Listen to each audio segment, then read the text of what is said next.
I love it. And it sounds like you're starting to build these systems and people in place that will actually increase the value of the company, right? Because nobody wants to buy your headache. They want to buy a company that's functioning and going with a great leader in place. Exactly. And exactly. And it's funny you say that because as you said that, Marcia, it reminds me of a client I had who owned a family founder led business, and his two sons were in the business. And I worked with them for several years. And about the second year in, I was really starting to, I'll be honest, kind of bug them about you've got to get documented systems because right now everything is in your head. You're telling your sons various pieces of how to do things and it's not fair to them. And he was just not happy about it. And he's like, I don't want to create a bureaucracy, Liz. And I said, I'm not asking you to create a bureaucracy, just basic checklists, something to give some guidance here so you get some consistency. Well, long story short, it took about 18 months, but they got things documented. And I will never forget the afternoon he called me at my office and he said, Liz, I'm just calling to tell you that we've uploaded the final couple SOPs, standard operating procedures that we had created, and we've got everything documented right now. Granted, it'll change next week, but we got everything documented.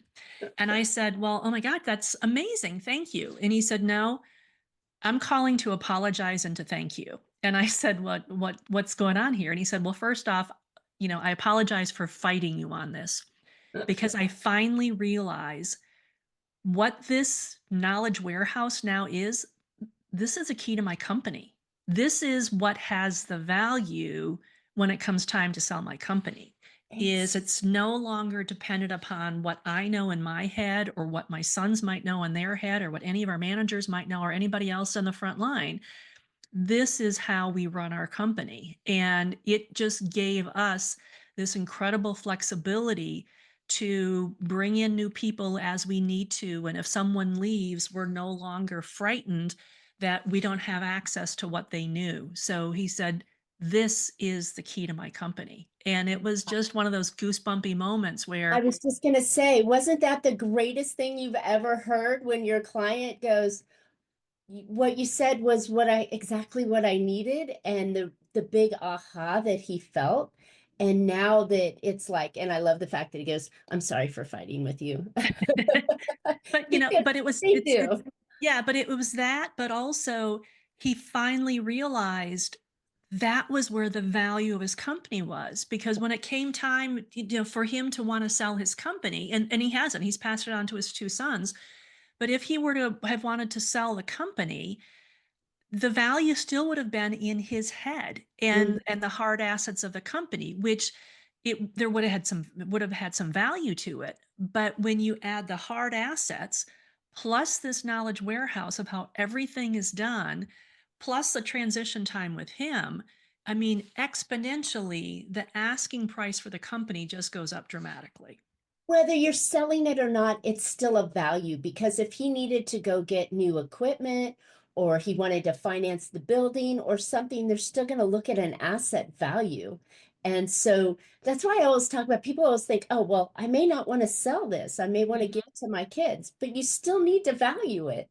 And Right. so I love how this actually comes into play that these assets the intellectual property, your knowledge of how the company is run and where the Mhm. skeletons are in the closet, you've got that out of your head and on paper, so it makes it so much easier for the next line or the next hire to be able to take it.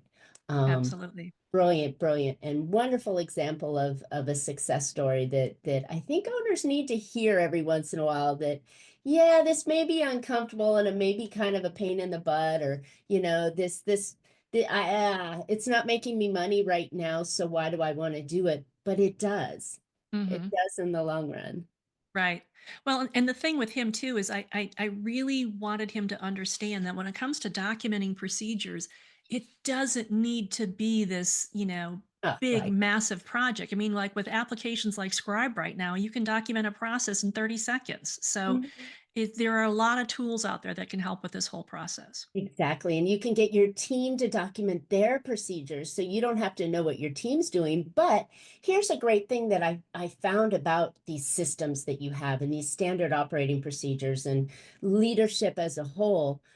When you ask your team to document their systems, now you've got an opportunity to go, oh, Bob or John, I didn't realize you were doing that because Sue is doing that over here, so you don't need to do it. Or, Mhm. oh, I didn't realize that was happening. That's brilliant. Thank you. Or, how could we improve this? You're getting that teamwork Mhm. involved in the process of your company. And if John or Bob leaves and you hire somebody coming in, they can now run with it rather than you having to go in and sit and train them for 6 weeks. Absolutely. Well, and the other thing, and it was a natural progression from when I had the conversation with him about let's get clear on what your job is first. Mm. So when we have the conversations about what should each position be doing, then you Mhm. look at documenting procedures for each position.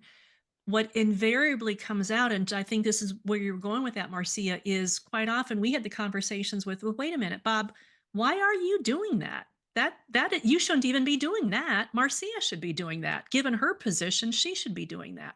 Well, but I've done it for the past 7 years. Well, that's great, but it doesn't at all belong in what you're being paid to do in your position. So there's a lot of, I don't want to say hidden skeletons in the closet, but just things that were so close to it, you don't even see sometimes how disorganized it can be. It's kind of like, everybody has a junk drawer and you just know roughly where to find something in your junk drawer, but when you clean it out, it just makes life a whole lot better. Brilliant analogy, the junk drawer. Holy cow.